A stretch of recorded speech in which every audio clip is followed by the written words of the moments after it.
I was standing there at my stove in that old Victorian apartment, same as I'd been doing for the last 3 months, heating up somebody else's leftovers in a pot that didn't even belong to me anymore. The autumn light was coming through the kitchen window in that golden way it does, and I remember thinking how it didn't feel beautiful that day. It just felt sad. My son came in while I was stirring, and he said it so casual, you know? Like he was asking me to pass the salt. "Go eat with the dog," he said. Just like that. Those words are burned into me now. I need to tell you something I never thought I'd say out loud. I'm 73 years old, and I just left my son's house. After 15 years of living there, of giving him everything I had, I walked out one autumn night with a yellow cardigan and whatever dignity I could carry. I'm telling you this because if you know someone like me, you need to hear what happens when you stay too long.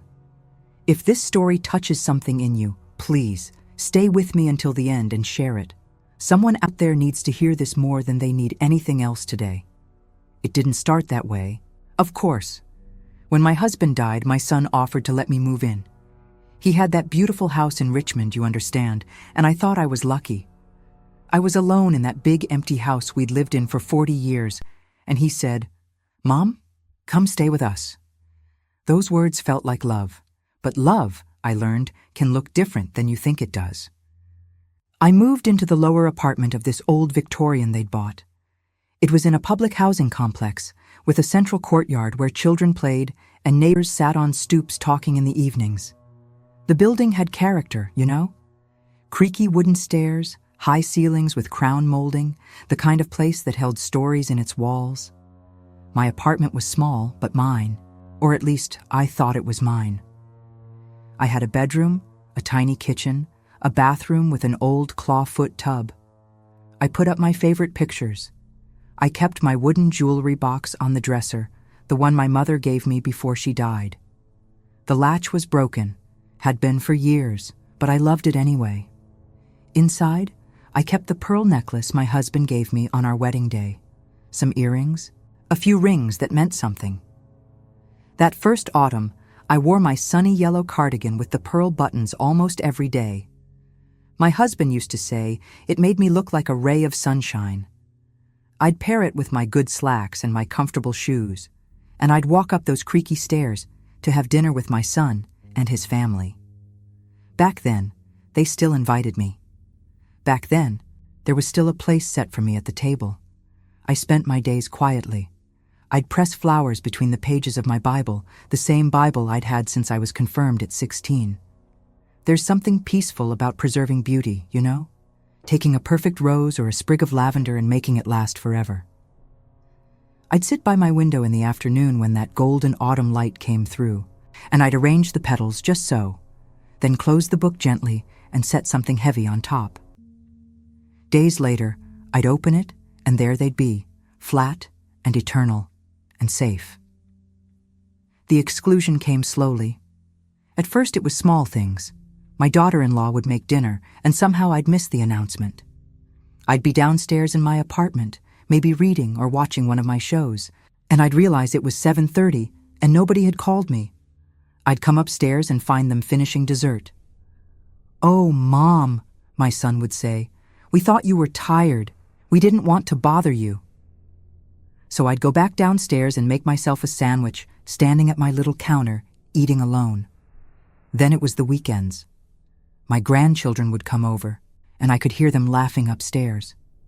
I'd hear my son's voice, hear their little feet running across the floor, and I'd think about going up there, about knocking on the door. But something stopped me. Some feeling that I wasn't quite welcome anymore. When I did go up, when I did try to join them, the room would get a little quieter. My daughter-in-law would give me this smile that wasn't really a smile, more like a tightening of the mouth. The children would hug me dutifully, then drift away. I started keeping sweet tea in a plastic pitcher in my refrigerator, the way I always had. Every Sunday I'd make a fresh batch, add just the right amount of sugar, let it cool. Sometimes I'd pour myself a glass and sit at my table and remember when this apartment used to be full of people, back when I had my own house, when neighbors stopped by and family gathered for Sunday dinner. Now it was just me and that pitcher, and the sound of my own breathing. My faith was supposed to comfort me. I kept that paper church fan on my nightstand, the one from the funeral home with the advertisement on the back. I'd used it at my husband's service, waving it slowly while the preacher talked about eternal rest and God's plan. I'd pick it up sometimes now and wave it, even though I wasn't hot, just to feel connected to something. To remember that there was supposed to be a plan, that suffering was supposed to mean something. The silence between us grew louder than any argument ever could have been. My son started talking to me less. He'd come down to my apartment once a week, maybe, to check if I needed anything. But it wasn't really checking. It was more like inventory. "You okay, Mom? You have enough food?" "Okay. Good." Then he'd leave. We stopped having real conversations. I'd try to tell him about my week, about the woman in the courtyard who'd given me tomatoes from her garden, about the scripture I'd been thinking about, and his eyes would glaze over. He'd nod, but not here. He was already somewhere else. I blamed myself. That's what you need to understand. When someone treats you like you're invisible, like you're a burden, you start to believe you must be. I thought I was too much, too needy, too old, too boring. I thought if I could just be quieter, take up less space, need less, maybe they'd want me around again. So I made myself smaller. I stopped asking to join them for dinner. I stopped mentioning when I was lonely, or when my back hurt, or when I needed help with something. I just handled it myself and stayed out of their way. One evening I saw a car pull up in front of the building, a Lexus LS in champagne gold, the kind of vehicle I'd never dreamed of owning. My son's friend got out and they stood talking in the courtyard. I watched from my window. That car caught the evening light and looked like something from a different world, a world where people had money and comfort and didn't worry about being wanted. I wondered what it would feel like to drive something like that, to have that kind of freedom, to just go wherever you wanted without asking permission or feeling like you were in the way. But I didn't have anything like that. I didn't even have my old car anymore. I'd given it to my grandson when he turned 16. My son said it would be such a help to the family, and I wanted to help. I wanted to be useful. So I signed over the title and watched him drive away in the car I'd driven for 20 years, the car my husband and I had bought together, and I told myself it was fine. It was just a car. Material things didn't matter. Except they did matter when they were all you had left. When your independence was tied to whether you could drive yourself to the grocery store or the doctor or church without having to ask someone for a ride and feel like a burden. When the things you owned were the only proof that you'd once had a life, once made choices, once mattered. I gave them more than the car. I gave them money. My son came to me one day and said they were having trouble with the mortgage. Could I help?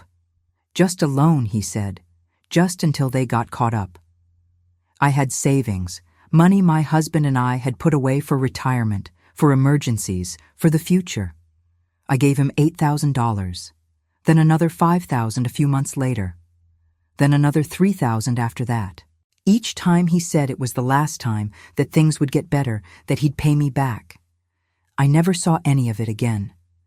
I gave them my mother's china. My daughter-in-law mentioned one day that she wished she had a nice set for when company came over. Mine was sitting in boxes in my apartment. The delicate plates with the blue flowers that my mother had saved for and bought piece by piece during the Depression. I brought them upstairs. "Here," I said, "I want you to have these." She took them without even saying thank you. I saw them later at a family dinner I wasn't invited to, saw them through the window as I was coming up the stairs. My mother's plates, holding someone else's food, at a table where I no longer had a seat. And that jewelry box. God, that jewelry box. It sat on my dresser for years, that wooden box with the broken latch that I kept meaning to fix, but never did. Inside were the only valuable things I had left. My wedding ring, a pearl necklace, some earrings that had belonged to my grandmother. One day, my daughter-in-law came downstairs and admired it. "This is so beautiful," she said, running her fingers over the wood. "Where did you get it?" I told her it was my mother's, that it had been in the family for generations. She got this look in her eyes, this hungry look. A week later, my son came down and said his wife's birthday was coming up, and she'd really loved that jewelry box, and would I consider giving it to her as a gift? What was I supposed to say? No? And prove I was selfish? And prove I was the problem? So I gave it to her. I took out my jewelry, put it in a plastic container from the dollar store, and I gave her the box. She never wore any of my jewelry. She never even asked about it. She just wanted the box, and I gave it to her because I thought that's what love was supposed to look like. Sacrifice without question. Giving until you had nothing left. The truth is, I'd already given them the most valuable thing I owned, and I didn't even realize it at the time. My house. The house where I'd raised my children, where my husband and I had built our life, where every room held a memory. After he died, I struggled to keep up with it. The yard was too much. The repairs were too expensive. The loneliness in all those empty rooms was crushing. My son said, "Mom, why don't you sell it and come live with us? We'll take care of you." And then, a few months later, "You know, if you put the money from the sale in my name, it'll be easier. We can manage it for you. Make sure you're taken care of." I was so tired, so overwhelmed, so grateful that someone was offering to help that I didn't question it. I signed the papers. I put his name on everything. The house sold for $240,000, and every penny of it went into an account I couldn't access. He said it was for my care, for my future, but I never saw any of it. When I asked about it, he'd get defensive. "Mom, do you not trust me? After everything I'm doing for you?" So I stopped asking. I stopped pushing. I pressed myself flatter and flatter like those flowers in my Bible, trying to take up no space at all. The courtyard in our complex became my world. I'd sit on the bench in the afternoon and watch the other residents. There was a woman about my age who lived on the 3rd floor. She'd wave at me sometimes, but we never really talked. There were young families, children playing, couples arguing in Spanish or English or sometimes both. I'd watch them and think about how visible they all were, how present in their own lives, and I'd wonder when I'd become invisible. When had I stopped being a person people noticed? The autumn deepened. The leaves fell from the trees in the courtyard, covering the ground in gold and red and brown. The light changed, became sharper, clearer, like everything was more defined. I'd walk to the corner store to buy bread or milk, and the air would be crisp, and I'd pull my yellow cardigan tighter and think about how I used to love this season. How I used to bake apple pies and invite people over and feel like I had something to offer. Now I just had this cardigan and this walk and this smallness. Then came October, a Tuesday. I'll never forget. I was making sweet tea, filling up that plastic pitcher like I did every week. It was 3 p.m. That golden light was coming through my kitchen window, and I was standing there thinking about nothing in particular, just going through the motions. I heard voices upstairs, my son and his wife. They were in the living room right above my kitchen, and the old building carried sound in strange ways. Sometimes I could hear everything, sometimes nothing. That day, I heard everything. "She's never going to leave on her own," my daughter-in-law was saying. Her voice was sharp, frustrated. "We've been waiting for 3 years. She's not going anywhere. What do you want me to do?" My son's voice, defensive. "I want our house back. I want our privacy. I want to stop tiptoeing around her and pretending we care." Silence. Then my son. "We have the money from the house sale. That's what matters. But we can't access all of it while she's alive. Not all of it. And meanwhile, she's sitting down there like some kind of ghost, making us feel guilty." "She doesn't make us feel guilty. We just feel guilty." "Then stop. She chose this. She could go anywhere, get an apartment somewhere else. We didn't force her to give us the house money." My hands went still. The tea bag was floating in the pitcher. I was staring at it, watching it drift, and the words were coming through the ceiling like knives. Every single one of them cutting into something I'd been trying not to see. "We kind of did force her," my son said, and his voice was quieter now. We told her it was the only way, that she couldn't manage on her own. Because she couldn't, and she can't. So she should go to a home or something, assisted living. We could use her money for that and keep the rest. I stood there listening as they planned my future without me, as they talked about my money like it was theirs, as they calculated how to get rid of me in the most efficient way possible. And something happened inside me that I still can't fully explain. It was like every moment of the last 3 years suddenly connected. Every missed dinner, every cold interaction, every time I'd blamed myself for their distance. The pieces came together all at once, and the picture they made was devastating. They didn't love me. They'd never loved me. Or maybe they had once, but somewhere along the way I'd stopped being a mother and become an asset to manage, a problem to solve, an obstacle to their happiness and their comfort and their plans. I walked upstairs. I don't remember deciding to do it. I just did. I walked up those creaky stairs and I opened their door and I stood there looking at them. They froze. They knew I'd heard. I could see it in their faces, that flash of panic, that scramble to figure out what to say. "Mom," my son started, but I held up my hand. "Don't," I said. My voice was steady. I was surprised by that.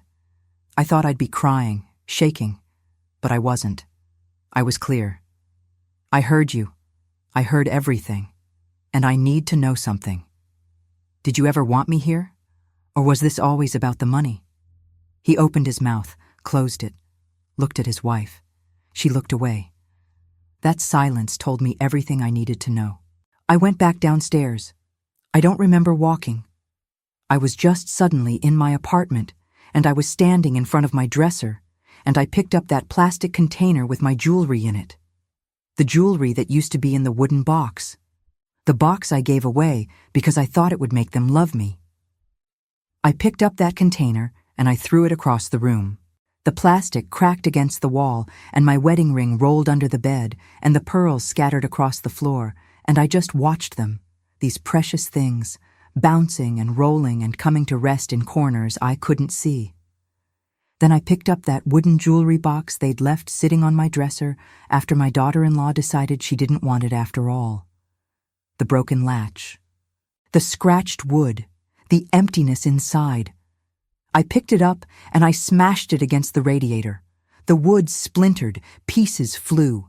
The sound was loud and final and satisfying in a way I didn't expect. I smashed it again and again, until it was nothing but kindling and fragments and proof that some things can't be fixed. I sat on the floor in the pile of broken wood and scattered jewelry, and I sobbed. Not quiet tears, not dignified grief. I sobbed like an animal, like something wounded and dying, like all the smallness I'd been pressing myself into was coming out at once and filling the room. I sobbed for my husband who wasn't there to protect me, for my mother whose jewelry box I'd destroyed, for the house I'd given away, for the money I'd never see again, for the daughter-in-law who'd never wanted me, for my son who'd become someone I didn't recognize. But mostly I sobbed for myself, for the woman I'd been who'd believed she deserved this, who'd thought if she just gave enough, sacrificed enough, disappeared enough, she'd finally be wanted. 3 days passed. I stayed in my apartment. I didn't go upstairs. I didn't answer when my son knocked on my door, which he did exactly once. I ate crackers and cheese. I drank water from the tap. I sat in my chair by the window and watched the leaves fall in the courtyard, and I thought about what it would be like to fall too, to just let go and drift down and land somewhere else.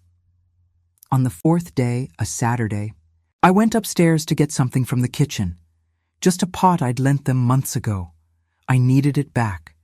I needed something that was mine. I opened their door and they were all there, my son and his wife and my grandchildren, sitting around the table eating lunch. They looked up at me. Nobody spoke. Nobody invited me to sit. Nobody asked if I was okay or if I wanted a plate. My son got up. He walked over to where I was standing. And he said it, those words that are burned into me now. He said, "Mom, we're eating. Go eat with the dog." They didn't have a dog. He meant I was the dog. Something in me woke up. Some spark I thought was dead. I looked at him, and I saw a stranger. I saw someone who could say that to his mother, who could stand there after taking her house and her money and her dignity and tell her to eat with the dog. And I knew with absolute clarity that I was done. I didn't say anything. I turned around. I walked back downstairs. I put on my sunny yellow cardigan, the one he always said made me look foolish. I put on my comfortable shoes. I picked up my purse, and I walked out of that building, and I didn't look back. I called Patricia from a gas station payphone. Patricia had been my friend since we were young women, since before I was married, since back when we'd both had dreams that didn't include being small. We'd lost touch over the years. Life happened, families happened, distance happened. But I found her number in an old address book I'd kept in my purse, and I dialed it with shaking hands, and when she answered, I said, "Patricia, I need help." She came and got me within an hour. She pulled up in her old sedan, and she looked at me standing there in that gas station parking lot with my purse and my yellow cardigan and nothing else, and she didn't ask questions. She just said, "Get in." We drove to her house in silence. I stared out the window at Richmond passing by, at the streets I'd lived near for 15 years but never really seen, and I thought about how strange it was to leave your whole life behind with nothing but the clothes you were wearing. Patricia lived in a small house on the other side of the city, in a neighborhood with tree-lined streets and front porches and people who waved at each other. She had a guest room with a bed that had a handmade quilt on it and a window that looked out at a maple tree. She showed me where everything was, gave me towels and a toothbrush, and then she made me tea and sat with me at her kitchen table while I told her everything. I'd been there 2 weeks when I finally went back to get my things. Patricia drove me. We pulled up to that Victorian building, and I looked at it and felt nothing. No nostalgia, no sadness. Just a kind of neutral observation that I'd lived there once, and now I didn't. My son's car was in the driveway. That champagne gold Lexus was parked on the street. His friend must have been visiting. I thought about that car, about freedom, about going wherever you wanted without asking permission, and I realized I was doing that now. I was free. I didn't need a fancy car to prove it. We went up to my apartment. My son heard us and came downstairs. He looked uncomfortable, caught. "Mom," he said, "where have you been? We've been worried." I looked at him, really looked at him, and I said, "No, you haven't." Patricia started helping me pack. I didn't have much. Clothes, some books, my Bible with the pressed flowers, pictures, a few dishes, the jewelry I'd gathered up from the floor. We loaded everything into Patricia's car in silence. My son stood there watching. He didn't offer to help. He didn't apologize. He just watched, and when we were done, he said, "Mom, don't be dramatic. You're always welcome here." I stopped. I turned around, and I said, "No, I'm not, and we both know it." Then I got in the car, and Patricia drove me away from that building and that life and that version of myself who'd believed she deserved to be small. Living with Patricia changed something in me. She had routines. She made breakfast every morning, real breakfast with eggs and toast and fruit. She invited me to eat with her. We'd sit at her table and talk about our day, about the news, about memories from when we were young. She asked me questions and listened to the answers. She saw me. After so long being invisible, it was startling to be seen. But I couldn't stay with her forever. I knew that. She had her own life, her own space, and I'd already been a burden to one family. I wasn't going to do that again. So one morning, I told her I needed to find my own place, and she said, "I know, but let's do it right this time." We went to the bank together. I opened my own account, just my name, just my signature, no one else. The woman behind the counter handed me my debit card and my checkbook, and I held them in my hands and felt like I was holding proof that I existed, that I could have something that was mine, that nobody could take unless I let them. I asked about the account my son had opened with my house money, the account I'd signed over to him. The woman looked it up. She frowned. She called her manager over. They talked in low voices. Then the manager looked at me and said, "Mrs. Henderson, I'm sorry to tell you this, but this account has been nearly depleted. There's less than $5,000 left. $240,000. Gone." I'd known it was gone, had known he was using it, but seeing it confirmed, seeing the actual number, it hit me different. That was my future, my security, my proof that I'd worked and saved and built a life. And he'd taken it and spent it on himself and his wife and his life and his plans, and I'd let him because I thought that's what love was. I started keeping track. Patricia suggested it. She said I needed documentation, proof, evidence of what had happened, so I started writing things down. Every conversation I remembered where he'd pressured me to give him money. Every time he'd told me I couldn't manage on my own. Every piece of property I'd signed over. I wrote it all down in a notebook, dates and details and amounts. I went through old bank statements I'd kept in a box. I found receipts. I found emails. I built a timeline of how I'd been systematically stripped of everything I had. Then I did something I never thought I'd do. I went to the dollar store and I bought a small digital recorder. One of those cheap ones people use for lectures or notes.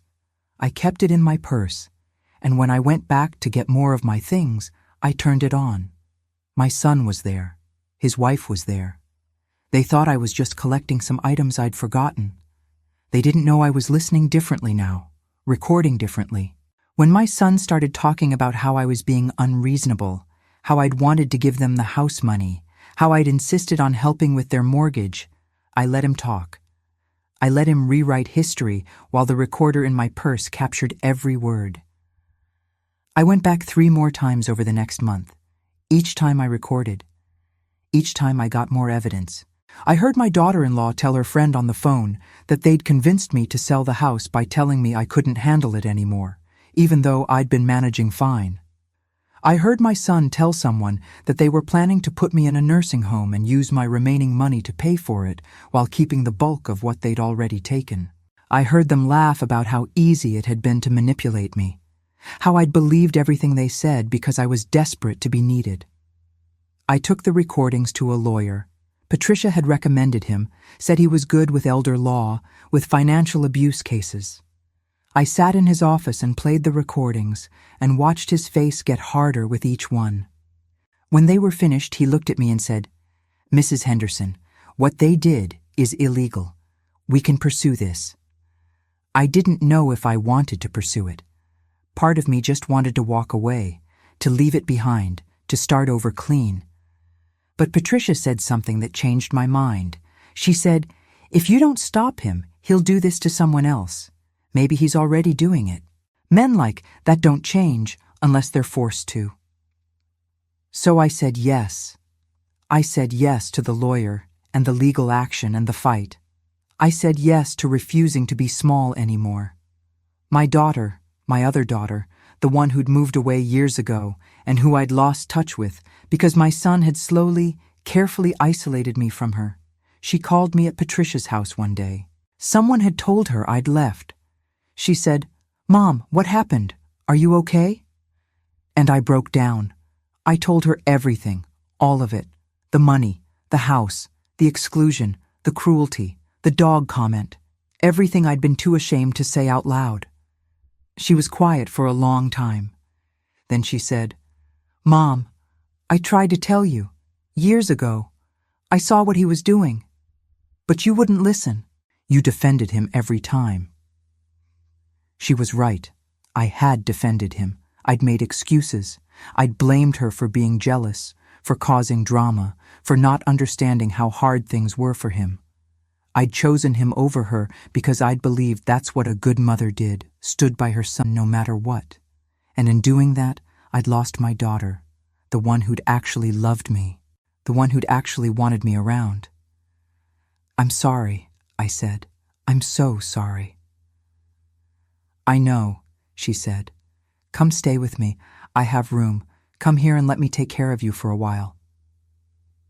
She lived in a different state, hours away. I'd have to leave Richmond, leave Patricia, leave everything familiar. But Richmond wasn't home anymore. That Victorian building wasn't home. My son's house had never been home. Home was wherever I felt wanted, and my daughter wanted me. But first, there was the birthday party, my daughter's birthday party. She was turning 50. She'd planned it for months, a big family gathering at a restaurant in Richmond. She'd invited everyone, both her children, me, her brother, her sister-in-law, extended family. She'd told me about it back in August, before everything happened, and I'd said I'd be there. My son didn't know I was coming.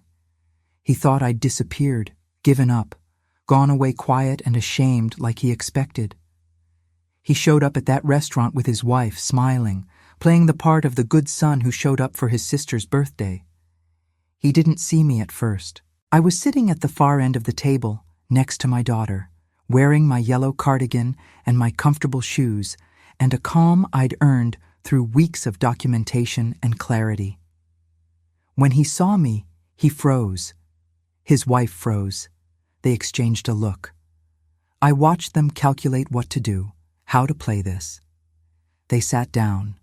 They pretended everything was fine. They made small talk. They kissed my daughter and gave her a gift and acted like they were a normal, loving family. We ate dinner, we had cake, we sang happy birthday. And then, during the lull after dessert when everyone was settling back and talking and relaxed, I stood up. I tapped my glass with a spoon. Everyone got quiet. "I have something to say," I said. My voice was steady. My hands weren't shaking. "I want to tell you all what happened over the last 3 years. I want you to hear it from me." My son's face went white. His wife grabbed his arm. My daughter looked at me with tears already forming in her eyes. I pulled out my phone. I transferred the recordings to it. I played them. Right there in that restaurant. I played my son and his wife talking about me like I was livestock to be managed, like I was an asset to be liquidated, like I was a problem to be solved. The table was silent. People's faces changed. My sister-in-law, my son's wife's mother, she stood up and walked out. She couldn't listen. My nephew started crying.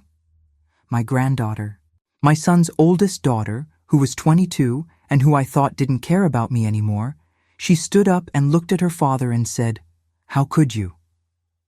When the recordings ended, I spoke again. "He took my house. He took my money. He took my dignity. He made me believe I was the problem, and I let him because I thought that's what love was. But I know better now, and I want you all to know too."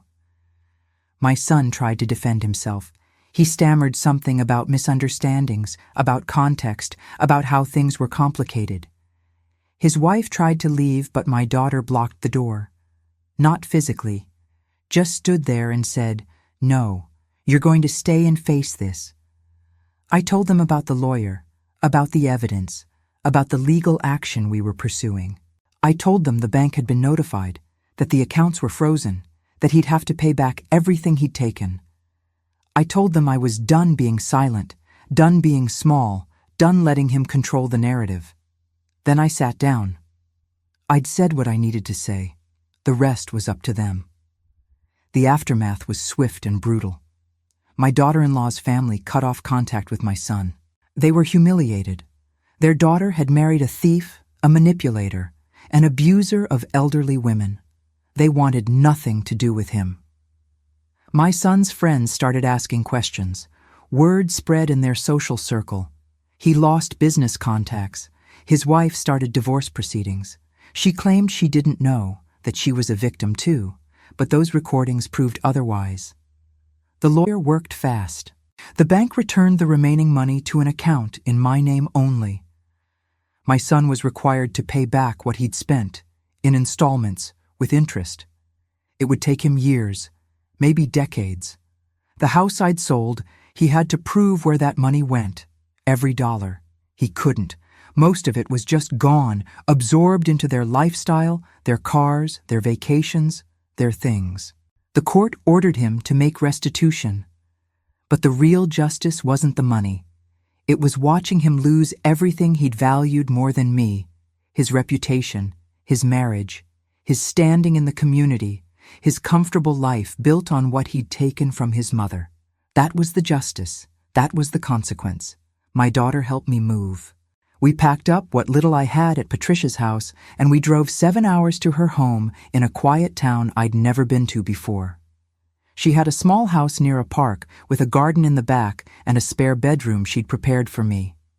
Yellow walls. She'd painted them yellow because she remembered the cardigan, remembered me saying once that yellow made me happy. I lived with her for 6 months, and in those 6 months, something happened to my body that I still can't fully explain. I'd been sick for years, not dying sick, but not well either. I had chest pains. I had headaches. I had stomach problems. I couldn't sleep. I was exhausted all the time. My doctor had run tests but never found anything definitive. He said it was stress. He said it was age. He said to rest more, worry less, take these pills.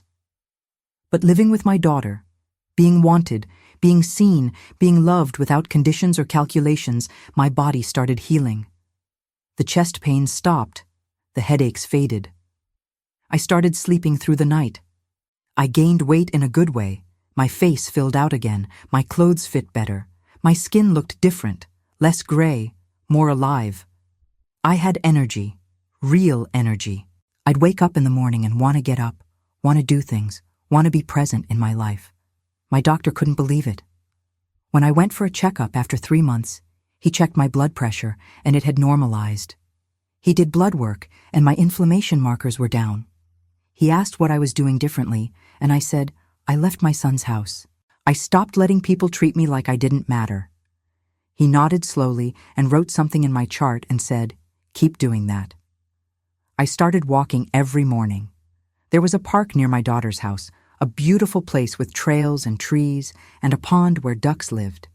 I'd walk for an hour, sometimes more, just breathing clean air and watching the seasons change. The autumn I'd left Richmond had been golden and sad. The autumn in my daughter's town was golden and hopeful. Same season, different meaning. I started going to a new church, a small congregation where nobody knew my history. I could just be myself there, just be a woman who showed up on Sundays and sang hymns and listened to sermons and talked to people after service. I didn't have to perform or prove anything.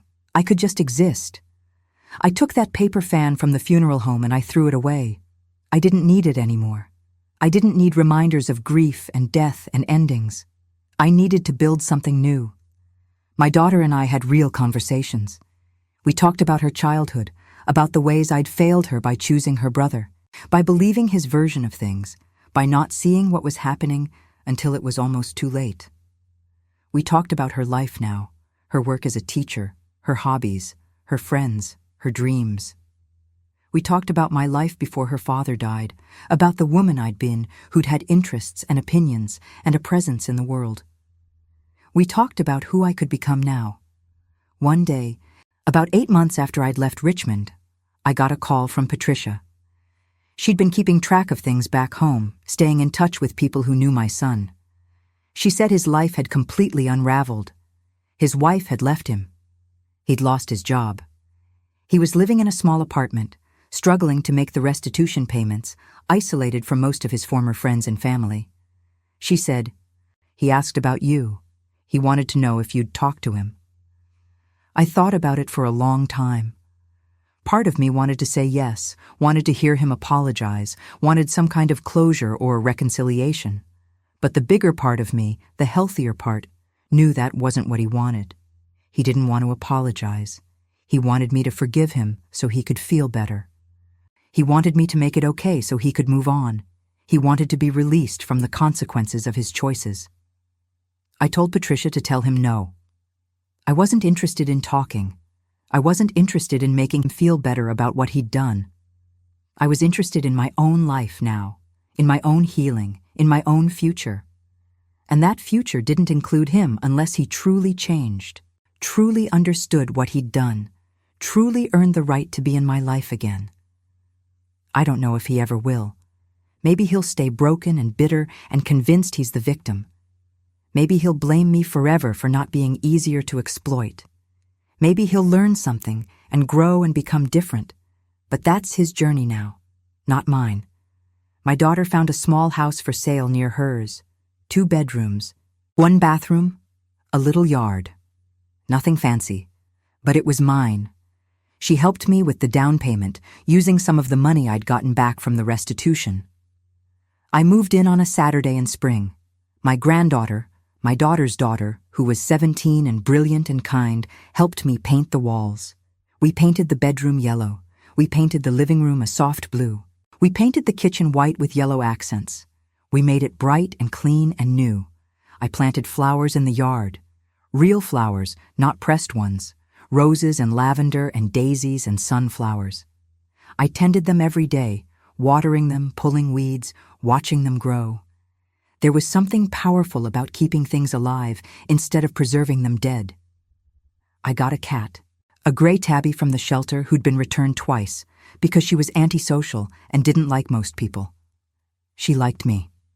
She'd curl up on my lap while I read and purr so loud it vibrated through both of us. I named her Grace, for second chances, for unearned gifts, for the kindness of starting over. I joined a book club at the library. I started volunteering at a food bank. I took a watercolor painting class at the community center and discovered I was terrible at it, but I loved it anyway. I did things just because I wanted to, not because they'd make someone like me or need me or keep me around. I existed for myself. I thought about that wooden jewelry box sometimes, the one I'd destroyed in my rage and grief. I didn't regret breaking it. It needed to be broken. But I did get a new one, a simple wooden box with a working latch, and I put my jewelry in it. The jewelry my son had scattered. The jewelry I'd gathered up from the floor. The pearls and the rings and the necklace that had survived everything. I kept them not because they were valuable, but because they'd endured, like me.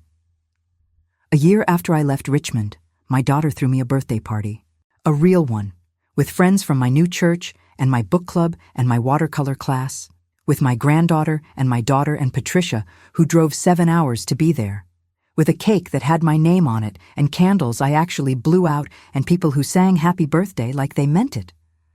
I wore my yellow cardigan. I'd kept it all this time. It was worn now, the pearl buttons a little loose, the elbows thinning. But it was mine, and I loved it, and I wasn't going to let anyone make me feel foolish for wearing something that made me happy. After the party, after everyone had left, my daughter and I sat on my little porch and watched the sunset. It was autumn again, full circle, but this autumn felt different. The gold light didn't feel sad. It felt rich, earned, beautiful, because I was there to see it. "Are you happy, Mom?" my daughter asked. I thought about it, really thought about it. Was I happy? I'd lost so much, my son, my money, years of my life, my innocence about what family meant. But I'd gained something too, myself, my dignity, my freedom, my understanding that love isn't supposed to hurt like that. "Yes," I said, "I am." And I meant it. Now I need to tell you something important, something that might save someone you know, because what happened to me isn't rare. It isn't unusual. It's happening in houses all over this country, in families that look normal from the outside, to women and men who think they're alone. Studies show that about 5% of seniors suffer physical abuse. But emotional abuse, financial abuse, neglect. The numbers are much higher. We just don't talk about it. We don't want to believe that children could do this to their parents, that families could be this cruel, that love could be this conditional. And it's not just here. In Mexico, research indicates that 71% of mistreatment victims are women. 71%. That's not a coincidence. That's a pattern.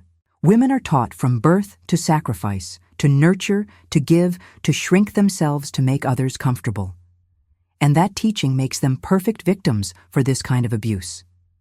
So if you know someone in this situation, here's what you need to do. Listen to them without judgment. Believe them when they tell you something is wrong, even if they're still making excuses, even if they're still defending the person hurting them. Help them document what's happening. Keep records, save messages, write down dates and details. Don't let them feel alone. Don't let them believe it's their fault. Remind them that they deserve to be treated with respect, that they deserve to have their own money, their own choices, their own life, that shrinking themselves won't make anyone love them more, that they don't have to earn the right to exist, that the yellow cardigan is beautiful, and anyone who says otherwise is wrong. And if you're the person going through this, if you're reading this and recognizing yourself, I want you to know something. It's not your fault. You didn't cause this. You don't deserve it. You're not too much or too little or too anything. You're enough. You've always been enough, and you can leave. You can build a new life. You can heal. It won't be easy. There will be days when you doubt yourself, when you wonder if you made the right choice, when you miss even the terrible familiarity of the life you left. But those days will get fewer. The good days will multiply. Your body will heal. Your heart will open again. You'll discover parts of yourself you forgot existed. You'll plant flowers and watch them grow. You'll sleep through the night. You'll have real conversations with people who see you. You'll wear your yellow cardigan without apology. You'll open your own bank account and hold that debit card and know it represents freedom. You'll build something new. Something yours. Something no one can take unless you let them. And you won't let them. Not anymore. I'm 74 now. I live in a small yellow house with a gray cat and a garden full of flowers. My son sends letters sometimes, asking to talk, asking for forgiveness, asking me to understand how hard his life is now. I don't respond. Maybe someday I will. Maybe someday he'll truly change and we'll find some way to coexist. But that's not today. And I'm okay with that. I talk to my daughter every day. My granddaughter visits on weekends. Patricia calls every Sunday. I have book club on Tuesdays, and watercolor class on Thursdays, and church on Sundays, and volunteering on Saturdays. My life is full in a way it never was when I was trying to earn love by disappearing. I still press flowers sometimes, but now I press them because I want to, not because I'm trying to make myself smaller. I press them, and then I paint them. Terrible watercolors of roses and lavender that make me laugh at how bad they are. I frame them anyway. I hang them on my yellow walls. They're proof that I'm allowed to be bad at things and still enjoy them. That I'm allowed to take up space. That I'm allowed to exist loudly and messily and imperfectly. Every autumn when the light turns gold, I think about that afternoon in the kitchen when I heard my son and his wife planning my future without me. I think about how that moment, as painful as it was, saved my life, because it woke me up. It showed me the truth I'd been avoiding. It gave me the clarity I needed to leave. Sometimes the worst moments are the ones that free us. Sometimes we have to break completely before we can rebuild into something stronger. I broke. I rebuilt. And now I'm here, telling you this story, hoping it reaches someone who needs to hear it. Hoping it gives someone the courage to leave. Hoping it shows someone that there's life after betrayal, joy after pain, freedom after captivity. Have you lived this? Do you know someone who has? Don't stay silent. Don't let shame or fear or loyalty keep you trapped. Speak up. Reach out. Document everything. Build your evidence. Find your Patricia, your daughter, your person who sees you and loves you without conditions. And then leave. Leave the dog comment behind. Leave the people who treat you like you don't matter. Leave the house and the money and the things, if you have to.